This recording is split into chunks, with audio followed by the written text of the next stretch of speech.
Welcome friends, let us go for the borax. Borax is sodium tetraborate and it is crystalline solid having molecular formula of Na2B4O7 10H2. It is naturally available in the form of impure borax, that is said to be tinkal. Almost all 55% of borax is there, and borax is existing in three different forms. The first variety is said to be the prismatic borax, that is also known as ordinary borax, also known as monoclinic borax, and it is decahydrate having formula Na2B4O7 10H2O. And the second one is here octahedral, which is also known as jewelry borax, and here it is pentahydrate and Na2B4O7 5H2O is the molecular formula. It is obtained by heating of ordinary borax above 373 Kelvin. On heating the Na2B4O7 10H2O, 5 water molecules left from the system, and it is converted to Na2B4O7 5H2O. Thus, it is possible at and above 373 kelvins. And the third variety of borax is borax glass, that is complete anhydrous. It is not having any kind of water of crystallization, Na2B4O7, and it is obtained by heating of borax above its melting point. As a result, the total water molecules will be left from the system, and it is converted to Na2B4O7 is said to be the anhydrous borax. Preparation of borax. Borax is prepared from the tinkal. Tinkal is impure borax, naturally available borax, which is present in lakes and the rivers of the India as well as the America of California, whereas it is consisting almost of 55% of the borax. That impure borax is powdered and dissolved in minimum amount of water, and it is concentrated also. Suppose if water level is high, then it is allowed for the crystallization process. Thus all impurities are remained in the water, whereas pure borax is crystallized and you will be getting borax in the form of crystals. In that we can prepare. And from the boracite, boracite is one of the magnesium mineral of the borax, that is Mg3B7O13Cl. This on reaction with the sodium carbonate, here sodium combines with the borate, and as a result it is converted to borax Na2B4O7, and other impurities are found and easily removed. From calamanite, calamanite is also an important source of the borax, whereas the molecular formula of the calamanite is Ca2B6O11. We wrote the structures of the calamanite in the beginning of the videos, whereas Ca2B6O11 on reaction with sodium carbonate, here this sodium combines with the boron related oxygen moiety, whereas calcium and the carbonate combines and leads to the formation of calcium carbonate. And here without change in oxidation number, here boron is maintaining +3 oxidation state, so therefore borax Na2B4O7 and some of the amount of sodium metaborate formation takes place. This sodium metaborate once again on reaction with the carbon dioxide gas, here sodium combines with the carbon dioxide and forms sodium carbonate. As a result, here boron concentration increases, boron quantity increases. Here borax followed by sodium carbonates are formed, and these two can be separated easily because it is soluble and it is mostly insoluble, and we will separate it out. Similarly, from the boric acid also we can prepare. Boric acid on reaction with the sodium carbonate, here also leads to the formation of borax Na2B4O7 followed by carbon dioxide gas. Water molecules are formed, and formation of carbon dioxide in this particular reaction increases the entropy of the system and makes the reaction to occur in the forward direction. Thus, either by the tinkal or by the boracite or from the calamanite or from the boric acids, generally we can prepare the borax.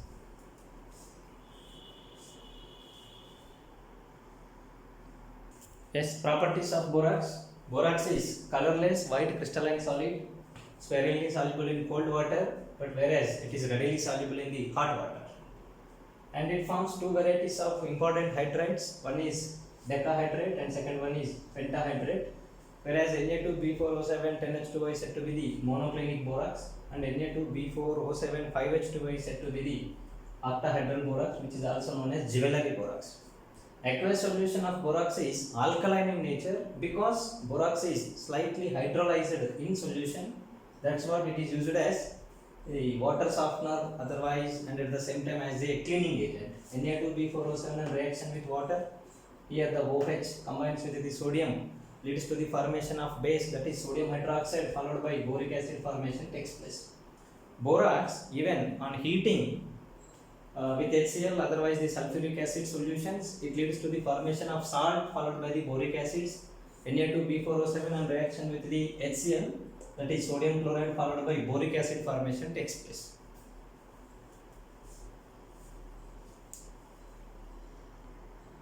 The structure of borax. Borax is having a structure in such a way that 4 boron atoms and the 4 oxygen atoms form the 8-membered ring system. In this, 2 boron atoms are connected by oxygen linkage. Every boron is connected with the OH group, and here the borons which is connected with the 4 sigma bonds is having 1 unit of negative charge here and there, and these two are counterbalanced by the sodium. Thus it is having Na2, B4, O5, OH4 followed by 8H2O is the exact structure. It consisting of 4 tetranuclear units. Yes, it is having tetranuclear units. Borax dissolves in water to give alkaline solution, that is Na2B4O7 on reaction with water, already we made the discussion, that is sodium hydroxide followed by boric acid formation occurs.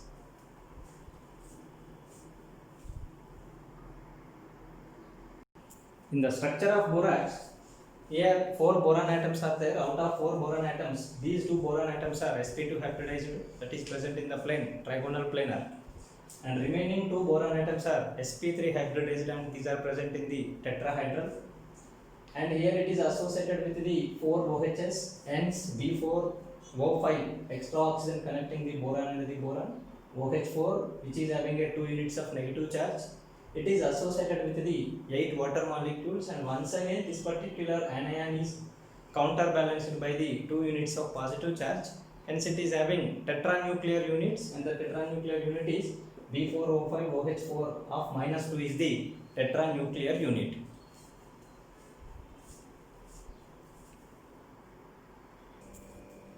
Aqueous solution of borax is acting as buffer, because as you made the reaction that borax on reaction with water, it leads to the formation of sodium hydroxide followed by boric acid, whereas the stoichiometric amounts, if you take into account, here every sodium is converted to sodium hydroxide and every boron is converted to boric acid. Whereas sodium hydroxide is a strong base, boric acid is the weak acid.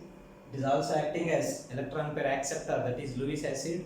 Thus, after taking OH minus, it is converted as BOH4 minus, that is counterbalanced by the sodium, that is NaBOH4, 2 units followed by remaining 2 molecules of boric acids are formed.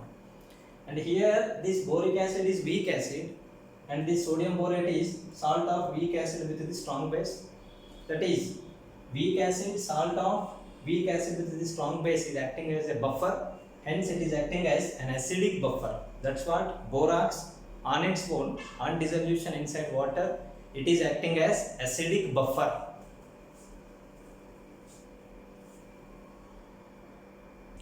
The quantity of HCl and the sulfuric acid required for the neutralization of the borax is, borax on reaction with water, it forms 2 units of NaBOH4 followed by boric acid. So therefore this NaBOH4 readily combines with the HCl. As a result, it is converted to sodium chloride followed by what here? Boric acid formation occurs. Similarly, these 2 units of NaBOH4 readily combines with the sulfuric acid and leads to the formation of sodium sulfate followed by BOH3. Thus, here the quantity of HCl required is 1:2 ratio, and the quantity of sulfuric acid required is 1:1 ratio.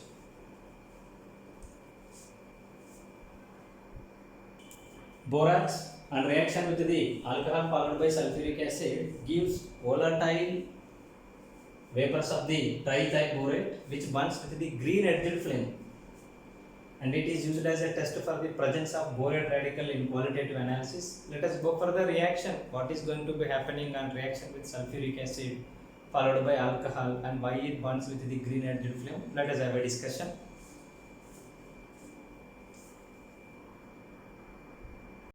Here, borax on reaction with sulfuric acid, acid and base reaction takes place, leads to the formation of sodium sulfate followed by boric acid. Whereas this boric acid on reaction with ethanol or any alcohol, it leads to the formation of alkoxyborane. Here it is triethoxyborane.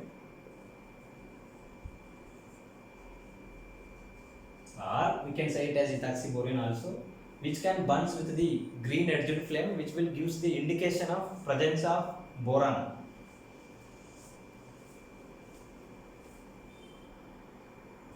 Heating effect.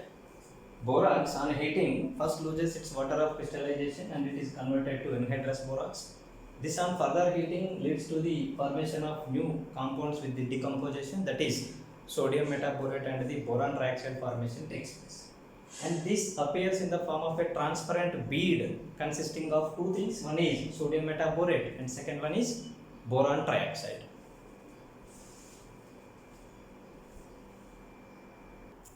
Borax bead test. Whatever the glassy bead, which is the combination of sodium metaborate and the boron trioxide is formed, this on reaction with the metal oxides on heating, it gives the metal borate which is having characteristic color. Suppose glassy bead followed by metal oxide is giving colored characteristic color containing metal borate. Suppose copper sulfate is there.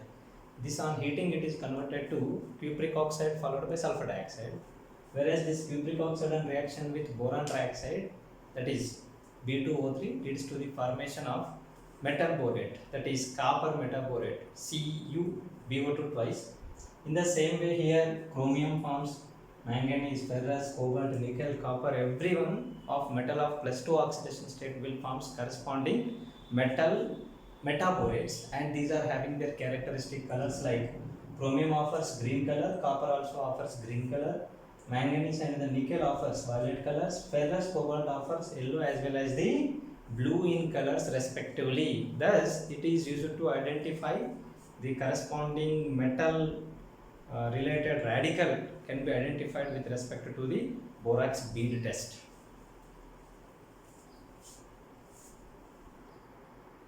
Yes, uses of borax. Borax is used in the manufacturing of enamels, glazes, optical glasses, soaps as well as the drying oils. Similarly, as a flux for soldering as well as the welding, stiffening of the candles, and in the manufacturing of washing powder, soap as well as the fabric softeners, and also as an antiseptic in water softening as well as cleaning agent, an analytical reagent in the laboratory, that is borax bead test, etc.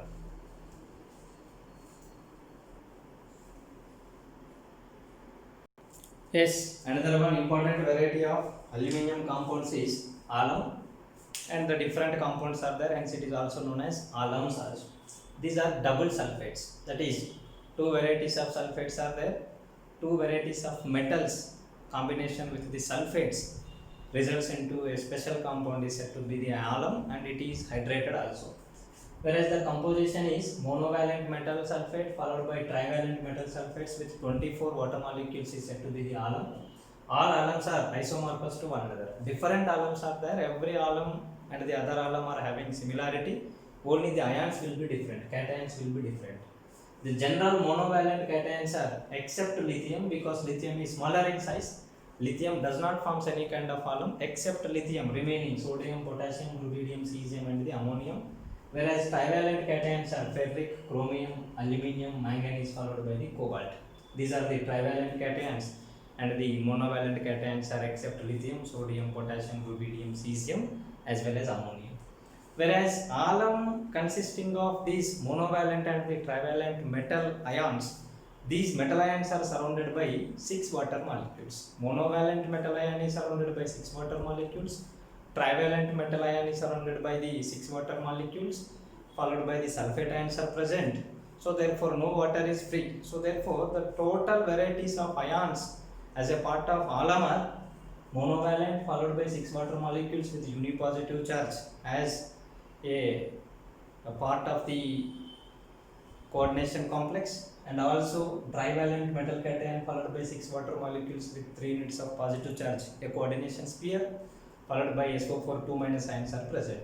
This is generality about the alums. Now we will go for the different varieties of alums.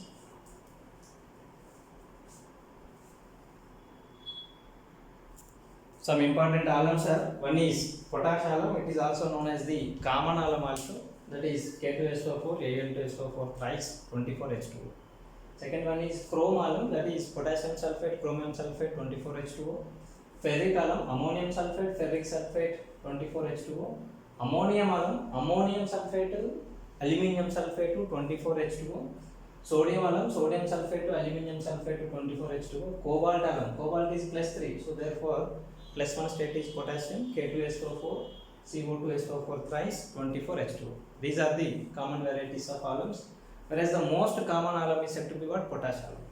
There are some other varieties of alums which are known as pseudo alums, not the regular alums. In this, instead of monovalent metal, divalent metal cation is present, divalent and trivalent in association with 24H2O molecules, 24 water molecules, crystalline substances formed are said to be the pseudo alums. These are not isomorphous with the regular alums. Yes, preparation of the potash alum, which is known as the common alum, having the formula K2SO4, Al2SO4 thrice, 24H2O. Monovalent is potassium, trivalent is aluminium. Preparation methods, it is prepared from the bauxite. Bauxite is aluminum oxide dihydrate, whereas this bauxite on reaction with the sulfuric acid, water molecules will be removed and it is converted to aluminium sulfate.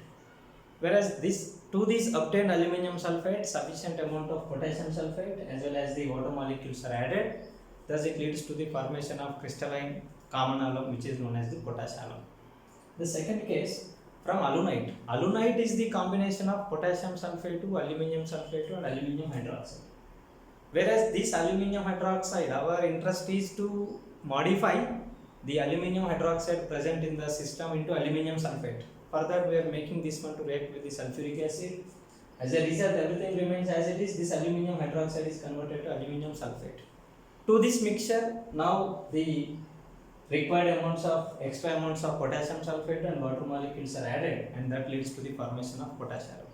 The next one is from shale, aluminium shale also we can prepare the potash alum, and it is consisting of here ferrous sulfide followed by aluminium oxide and the aluminium oxide along with the silica as the impurities.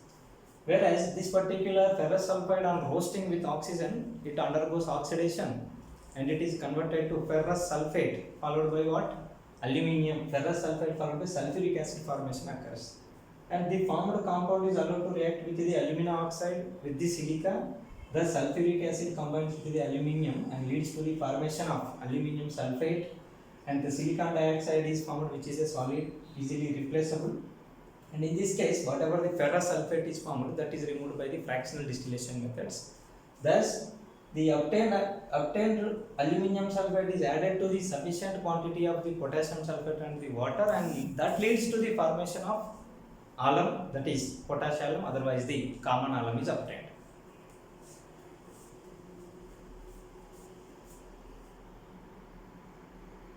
Properties: on heating it swells and a porous mass called as burnt alum is obtained. Thus on heating it leads to the formation of K2SO4, Al2SO4 thrice without any water molecules. Whereas on red hot heating it is converted to K2SO4 and alumina followed by sulfur trioxide gas. Whereas potash alum undergoes hydrolysis on reaction with water. Here it is having acidic in behavior because it undergoes cationic hydrolysis. The weak cation aluminium undergoes hydrolysis and leads to the formation of aluminium hydroxide followed by H plus ion formation occurs, which increases the acidity, that is pH value decreases and it is acidic in nature. Moreover, in water it gives the corresponding ions like monovalent cation, trivalent cation and the sulfates, and corresponding tests can be performed.